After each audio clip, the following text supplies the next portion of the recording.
Tabang Ilonggo. Please subscribe. Ayun, magandang araw po sa lahat nating mga kababayan, Luzon, Visayas at Mindanao. Magandang araw po sa lahat nating mga kababayan. So ito po, napaka-good news na naman ang balita nating ito mga kababayan. Grabe talaga, no? Taon-taon na lang talaga ginagawa ito ng gobyerno ni PBBM, mga kababayan, para mabawasan ang utang ng Pilipinas, mga kababayan. Nakaraang taon, 2023, dalawang bisis po nakapagbayad din ng utang ang gobyerno ni PBBM para mabawasan ang utang natin, mga kababayan. So ngayon na naman, itong Setyembre, mga kababayan, ay muli na naman ho nakapagbayad ng utang ang gobyerno ni PBBM para mabawasan ng utang natin, mga kababayan. Ano na kaya masasabi ng mga didilis dito, mga kababayan? Only PBBM lang ang nakakagawa niyan, mga kababayan. Na nagbabayad ng utang natin.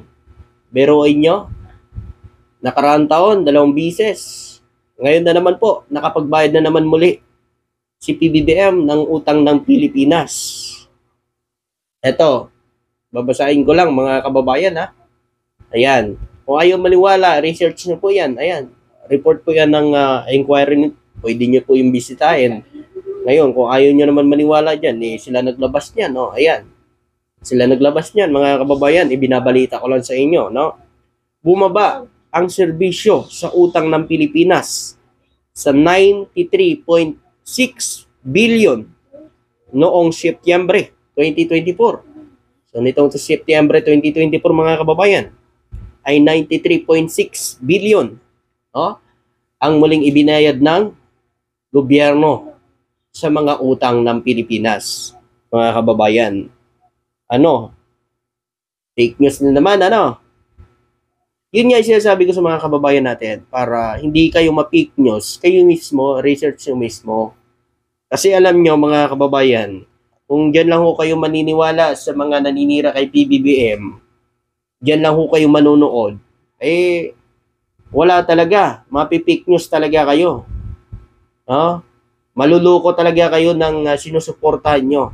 Kailangan din, alamin nyo rin yung totoo. Sa mga viewers natin dyan, sa mga didilis dyan na mahilig sumira sa ating Pangulo na wala ginagawa si PBBM. Ito na yun mga kababayan. Kaya nga, nakakapagbayad tayo ng utang kasi, mga kababayan, ito lang, sa loob ng 10 buwan, meron pong 4.8 million na turista.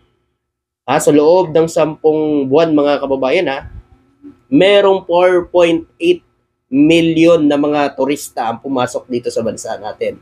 So, sa loob po yan ng 10 buwan, mga kababayan. Pero inyo yan, kung gaano kalaking tulong yan sa ekonomiya natin. Biruin nyo yan, kita ng Pilipinas yan, mga kababayan. Tapos sasabihin nyo, walang kwenta ang mga lakad ni PBBM. Yan na yan mga kababayan. Kaya nga sa mga kababayan natin, sa darating na eleksyon, butuhin nyo po yung tsa-tsa mga kababayan, yung charter change. Kasi napakalaking bagay din yan mga kababayan para mabago na ang batas dito sa bansa natin at para paluwagan naman itong pagpasok ng mga negosyante dito sa bansa natin mga kababayan. Yan ang talaga ni PBBM. Kaya tingnan nyo mga kababayan, si PBBM, more on siya talagang, kumbaga nga si PBBM yung salesman, magaling siya mag-sales talk sa ibang bansa. Kaya tingnan nyo naman mga kababayan, maraming mga mayayaman negosyante ang pumapasok na dito sa bansa natin, nagtitiwala na sa gobyerno natin, nag-i-invest na ng kanilang mga pera dito. Kaya nga tumaas ang ekonomiya natin, mga kababayan. Dahil yan mga kababayan, sa pagpasok ng mga investors dito sa bansa natin, mga kababayan, at mga turista. Pero yun yung 4.8 million ang pumasok na turista dito. Grabe, laking bagay mga kababayan. Ganyan po ang nagagawa ng tahimik na leader. No? Tahimik pero iba ang nasa isip. Ha? Kapakanan ng bansa ang iniisip. Pero inyo mga kababayan, no? Tayo ang pangalawa sa pinakamataas na ekonomiya dito sa ASEAN. Ha? So, maaari pa nating malagpasan ang number 1 kapag katuloy-tuloy ang pagpasok ng mga investors dito sa bansa natin. 'Di ba? Ganyan dapat no? Ang isang presidente at sana sa mga susunod na presidente susundan itong yapak ni PBBM kasi ito na yun nasimula Diba, tuloy-tuloy na Kung pwede nga lang extend na lang si PBBM no? Para tuloy-tuloy na talaga. So ayaw po yan paniwalaan ng nasa kabila kasi alam nyo puro na lang ho kasi pulburon ang nasa isip ng nasa kabila. Kaya yun mga kababayan, yung utak nila, nilalamon na ng pulburon, nagiging pulburon na rin. So ito, basahin ko lang mga kababayan nabayaran ng gobyerno ang 93.6 billion na mga obligasyon nito. So ayun mga kababayan, biruin nyo, no? 93.6 billion na naman ngayon ang ibinayad ng gobyerno sa utang ng Pilipinas. At least, diba, nababawasan ang utang ngayon ng bansa natin. Diba? Hindi lang puro utang ang ginagawa. May utang man, pero nagbabayad. Pero alam nyo mga kababayan ang iniwan pong utang ni Duterte kay PBBM ay maabot po ng 13 trillion. Mga kababayan. Ang laki ng inutang nila nung panahon nila, pandemya. Kasi 5 trillion lang mahigit yung kay Pinoy na iniwan mga kababayan. Pero nung panahon ni Duterte ay umabot talaga ng nung iniwan niya kay PBBM ay 13 trillion ang iniwan na utang, mga kababayan.